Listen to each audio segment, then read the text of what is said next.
বন্ধুরা, একজন মানুষ যে এতটা শয়তান হতে পারে সত্যি সেটা ভেবেই তো আমার কেমন একটা লাগছে যে এই কাজটা করার আগে সে দুবারও ভাবলো না।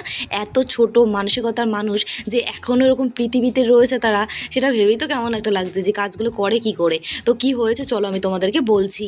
তো দেখো, রোজ যেমন সকালবেলায় রান্নার পরে যা যা কাজ থাকে তো সেগুলো আমি করছিলাম, ঘরদোর মোছা।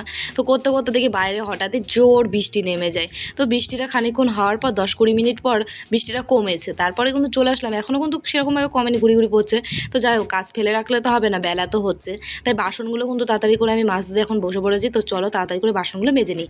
তো বাসনগুলো মেজে ধুয়ে যখন ঘরে নিয়ে যাচ্ছিলাম তখন দেখি মা দোকান থেকে কিন্তু চলে এসেছে, আর আসার সময় একটা ফুল গাছ নিয়ে এসেছে। দেখো কতটা বড় ফুল গাছটা, কি সুন্দর।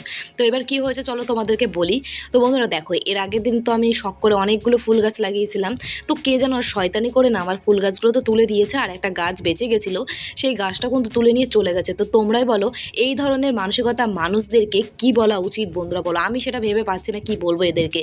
তো বন্ধুরা, তোমাদের নিজস্ব মতামতটা একটু কমেন্ট করে জানিও এই ধরনের মানুষদেরকে কি বলা উচিত।